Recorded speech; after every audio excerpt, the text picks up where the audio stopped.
샬롬 6월 25일 아까베 시간이 돌아왔습니다. 오늘 함께 나누실 말씀은 사도행전 26장 1절에서 18절까지의 말씀입니다. 1절을 보시면 아그리빠가 바울에게 이르되 너를 위하여 말하기를 내게 허락하노라 하니 이에 바울이 손을 들어 변명하되 아그리빠의 허락으로 바울의 변론이 시작됩니다. 아그리빠의 허락에 바울의 손을 들었다라는 것은 로마 시민권자로서 바울이 다른 결박 없이 자유로운 상태로 구금되어 있다는 것을 알 수 있습니다. 변명하다로 번역된 단어는 남의 주장에 방어하기 위해 말하다 라는 뜻으로 변론하다라고 보는 것이 보다 정확합니다. 26장에 기록된 바울의 변론이 흥미로운 점은 바울이 이전까지 사도행전에서 자신에 대한 여러 변론을 했지만 그 가운데 가장 형식을 갖추어 탁월함이 돋보인다라는 것입니다. 바울은 찬사, 진술, 논반, 호소라는 형식을 갖춰 변론을 하고 있습니다. 이전의 변론과 달리 이러한 형식을 취했던 것은 이 변론을 듣는 대상이 아그리빠, 즉 높은 관직에 있는 권력자이기 때문입니다. 바울은 자신의 말을 들어야 하는 대상에게 적절한 태도와 형식을 갖춤으로 자신이 전하고자 하는 말을 잘 전달하고자 하는 데 의도가 있습니다. 마치 우리가 어린아이에게는 쉬운 말로 또 어른에게는 예의를 갖춰서 하는 것처럼 말입니다. 2절을 보시면 아그리빠 왕이여 유대인이 고발하는 모든 일을 오늘 당신 앞에서 변명하게 된 것을 다행히 여기나이다. 특히 당신이 유대인의 모든 풍속과 문제를 아심이니이다. 그러므로 내 말을 너그러이 들으시기를 바라나이다. 2, 3절은 아그리빠에 대한 찬사로 시작됩니다. 2절에 바울은 아그리빠 앞에서 변론을 할 수 있는 것을 다행으로 여긴다라고 표현했습니다. 다행이라는 단어는 복되다라는 의미를 가지고 있습니다. 바울은 왜 아그리빠 앞에서 변론하는 것을 다행이라고 여겼을까요? 아마도 바울의 이 말을 들은 사람들은 바울이 아그리빠에게 호의를 사고자 하는 게 아닌가라는 생각을 할 수도 있습니다. 정말 그런 것인지 계속해서 말씀을 살펴보아야 합니다. 바울은 아그리빠가 유대인의 모든 풍속과 문제를 안다라고 이야기합니다. 그리고 계속해서 자신의 변론을 너그러이 긴 마음으로 인내심과 길이 참음으로 들어줄 것을 요청하고 있습니다. 이러한 찬사와 간구 뒤에 이어지는 것은 바울이 젊었을 적 생활입니다. 바울은 자신이 젊었었을 적에 어떠했는지를 유대인이 다 안다라고 이야기합니다. 심지어 바울이 어떤 사람이었는지 증언을 받을 수도 있다고 합니다. 왜냐하면 바울은 바리새인이었기 때문입니다. 바리새인이었던 바울이 속한 바리새파는 사두개파, 에세네파와 함께 유대의 3대 종파로 세속주의로부터 분리되어 율법의 엄격한 준수를 주장하는 보수적인 학파였고 부활을 인정하지 않는 사두개인들과 달리 율법에 따라 부활을 믿는 자들이었습니다. 6절을 보시면 이제도 여기 서서 신문을 받는 것은 하나님이 우리 조상에게 약속하신 것을 바라는 까닭이니 그런 보수적인 학파 출신인 바울이 여러 차례 신문을 받고 지금도 신문을 받게 된 것은 하나님이 우리 조상에게 약속하신 것을 바라기 때문이라고 이야기합니다. 그렇다면 바울이 신문을 받게 된 이유, 하나님께서 조상들에게 약속하셨던 것은 도대체 무엇일까요? 7절을 보시면 이 약속은 우리 12지파가 밤낮으로 간절히 하나님을 받들어 섬김으로 얻기를 바라는 바인데 아그리빠 왕이여 이 소망으로 말미암아 내가 유대인들에게 고소를 당하는 것이니이다 라고 이야기합니다. 이 약속은 바울뿐만 아니라 12지파, 즉 온 이스라엘이 밤낮으로 하나님을 섬기며 얻기를 바라는 것인데 바로 그 약속에 대한 소망으로 인해 유대인들에게 고소를 당했다라고 이야기하고 있는 것이지요. 바울이 예루살렘에서 처음 잡히게 되었을 때 그를 고소한 이들의 말을 한번 살펴보아야 합니다. 사도행전 21장 28절 말씀을 보시면 외치되 이스라엘 사람들아 도우라 이 사람은 각 처에서 우리 백성과 율법과 이곳을 비방하여 모든 사람을 가르치는 그 자인데 또 헬라인을 데리고 성전에 들어가서 이 거룩한 곳을 더럽혔다 하니 바울을 고소한 유대인들의 말에 따르면 바울은 율법과 성전을 비방하고 그 비방하는 것을 모든 사람에게 가르치는 자였습니다. 심지어 헬라인을 데리고 성전에 들어가므로 거룩한 성전을 더럽히는 죄를 저지른 죄인이었습니다.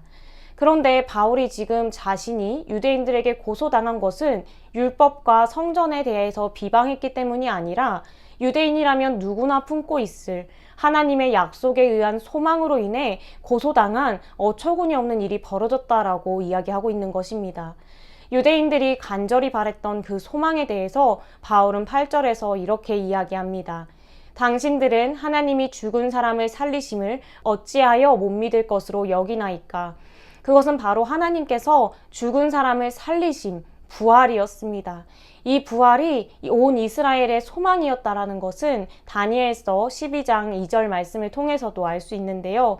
살펴보시면 땅의 티끌 가운데에서 자는 자 중에서 많은 사람이 깨어나 영생을 받는 자도 있겠고 수치를 당하여 영원히 부끄러움을 당할 자도 있을 것이며 다니엘서 12장은 마지막 날에 대해서 기록하고 있는데 마지막 날에 일어날 일이 땅에서 자는 자 중에 많은 사람이 깨어난다라는 것입니다. 즉 온 이스라엘이 마지막 날에 회복될 하나님의 나라, 의로운 자들이 부활할 것이다라는 부활의 기대를 가지고 있었던 것이지요. 바울 또한 이러한 종말론적인 소망을 가진 자였습니다. 이러한 바울이 예수님의 부활 소식을 듣고도 예수를 그리스도로 받아들이지 못한 이유가 있습니다. 유대 종말론에 의하면 마지막 날은 메시아의 도래와 동시에 이루어지는데 메시아가 도래하게 되면 심판과 의인들의 신원인 부활뿐만이 아니라 율법과 성전, 약속의 땅에 대한 회복이 동시다발적으로 이루어질 것이라고 기대했기 때문입니다. 그러나 우리가 잘 알고 있듯이 예수님께서 이 땅에 오셨을 때 유대인의 눈에는 예수님이 율법을 어기는 자였고 어떠한 심판과 신원도 일어나지 않았으며 약속의 땅과 성전의 재건과 같이 눈에 보이는 이스라엘의 회복이 일어나지 않았기 때문입니다. 뿐만 아니라 예수님의 죽음은 십자가 사형, 신명기 21장 23절에 보면 그 시체를 나무 위에 밤새도록 두지 말고 그날에 잠시하여 내 하나님 여호와께서 내게 기업으로 주시는 땅을 더럽히지 말라. 나무에 달린 자는 하나님께 저주를 받았음이라. 율법에 의하면 예수님의 죽음은 하나님께 저주를 받은 죽음이며 예수의 부활 소식과 함께 마태복음 28장 13절에 보면 이르되 너희는 말하기를 그의 제자들이 밤에 와서 우리가 잘 때에 그를 도둑질하여 갔다 하라 와 같이 제자들이 예수님의 시체를 도둑질해 갔다는 소문이 유대에 창궐했기 때문입니다. 이러한 일들을 종합해서 보았을 때 유대인으로서 바울이 가졌던 종말론적인 기대와 달리 예수님은 철저하게 부합하지 않는 것처럼 보였고 결국 9절의 말씀과 같이 바울은 나사렛 예수의 이름을 대적하여 많은 일을 행하는 것이 하나님의 나라를 위한 최선으로 여겼던 것입니다. 실제로 바울은 대제사장들에게 권한을 받아 예수를 믿는 사람들을 감옥에 가두기도 했고 그들을 죽일 때 돌을 던져 찬성하는 일에 앞장섰으며 마치 로마가 그리스도인들을 고문하여 하나님을 모욕하게 하듯이 성도들에게 가혹한 형벌, 즉 채찍형을 반복하여 가함으로 하나님의 거룩하신 이름이나 명예를 더럽히는 모독하는 말을 하기도 했으며 예루살렘을 벗어나 외국에서까지도 가서 성도들을 박해하는 일들을 했습니다. 이러한 바울이 180도 달라지게 된 것은 여느 날처럼 성도들을 핍박하기 위해서 다메섹으로 향하던 중 겪게 된 일 때문이었습니다. 다메섹으로 가는 길에 바울은 하늘로부터 해보다 더 밝은 빛이 비추는 것을 경험합니다. 하늘로부터 해보다 더 밝은 빛은 에스겔 1장 26절에서 28절, 요한계시록 1장 16절에 기록된 것과 같이 하나님의 영광의 광채를 의미합니다. 하나님의 영광의 광채 앞에 엎드려진 바울에게 하나님께서는 내가 어찌하여 나를 박해하느냐 가시채를 뒷발질하기가 내게 고생이니라 라고 말씀하십니다. 가시채를 뒷발질하는 것은 신에 대항하는 어리석음을 풍자하는 로마의 속담으로 의역하자면 바울아 바울아 내가 어찌하여 나를 핍박하느냐 나를 거역하는 것은 너만 힘들 뿐이다 라고 이해할 수 있습니다. 누구시니까? 라는 바울의 말에 나는 내가 박해하는 예수다 라는 음성이 들렸을 때 바울은 십자가에 못 박혀 죽은 예수가 정말로 부활했다라는 것, 그리고 그 예수님이야말로 참 하나님의 아들이자 메시아라는 것과 예수님께서 성도들을 자신과 동일시할 정도로 특별하게 여기고 계시다는 점을 깨달았습니다. 그런 바울에게 예수님은 16절의 말씀과 같이 일어나 너의 발로 서라. 내가 내게 나타난 것은 곧 내가 나를 본 일과 장차 내가 내게 나타날 일에 너로 종과 증인을 삼으려 함이니 일어나 너의 발로 서라 라고 하십니다. 일어나 서라는 것은 어디론가 가기 위해 준비되어야 하는 동작입니다. 예수님께서는 바울을 종이자 증인으로, 즉 복음 전파자를 위해 부름받은 사역자로 삼으셨습니다. 17절에 이스라엘과 이방인들에게서 내가 너를 구원하여 그들에게 보내어, 예수님은 바울을 이스라엘과 이방인들에게서 구원하여, 즉 건져내시겠다라는 약속을 더하셨습니다. 이는 고난을 면제받는다라는 보장이 아니라 고난을 받더라도 그에게 주어진 사명이 다할 때까지 지키시고 붙드시겠다라는 약속입니다. 17절 하반절에 내가 라는 단어에 굉장한 강조가 있습니다.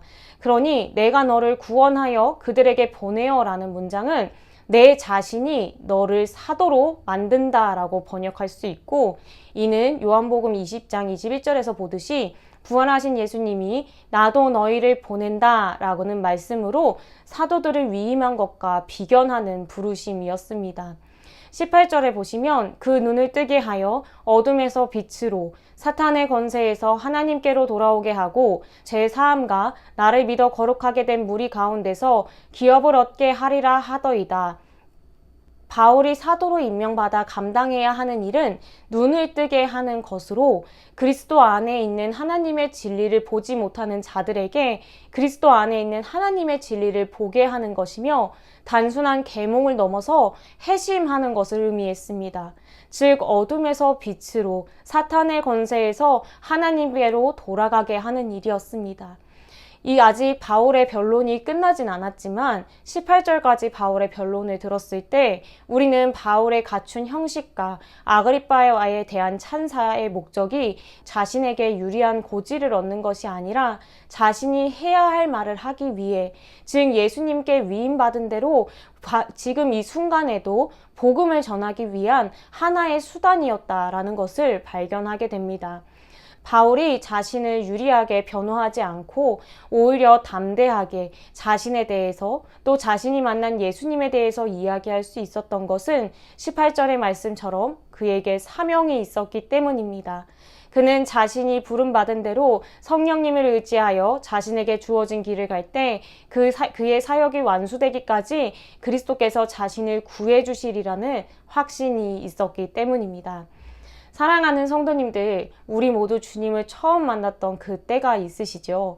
나 같은 죄인 살리신 주님의 은혜가 너무나도 고맙고 그 사랑에 어찌할 바를 몰라 주님만을 위해 살겠다고 다짐하고 결단했던 때가 다들 있으시리라는 생각이 듭니다. 그런데 살다 보니까 삶이 너무나 바빠서 잊기도 하고, 또 열심히 사명을 감당하다 보니 때로는 힘들고 지쳐서 잠시 쉬어가고 싶을 때도 있죠. 감히 소망하기로는 오늘 말씀을 함께 묵상하는 모든 분들이 주님을 처음 만난 그때의 감격으로 나의 사명에 대해서 다시 한번 점검하는 은혜가 있길 소망합니다. 또 나를 부르시고 건져내시는 주님을 의지하며 사명자는 사명을 다할 때까지 죽지 않는다라는 말처럼 다시 일어나 끝까지 달려가시는 은혜가 있길 소망합니다. 함께 기도하도록 하겠습니다. 하나님 아버지, 오늘도 우리에게 일용할 양식을 주시니 감사합니다. 오늘 말씀을 통해 우리가 다시 붙들고 점검해야 할 것이 무엇인지 돌아보게 하시니 감사합니다. 우리의 연약함을 다 아시오니 주님 우리를 긍휼히 여기시고 불쌍히 여겨 주시옵소서. 주님, 우리가 주님을 처음 만났던 그때의 감격을 오늘 다시 경험하게 하시고 주님 앞에서 나의 사명을 점검하며 주님만을 의지하며 그 길을 끝까지 달려갈 수 있도록 은혜를 더하여 주시옵소서. 감사드리며 살아계신 예수님의 이름으로 기도드립니다. 아멘. 오늘 하루도 말씀을 의지하여 사명자로 삶을 살아내시길 응원하고 축복합니다. 내일 아까벳 시간에 뵙겠습니다.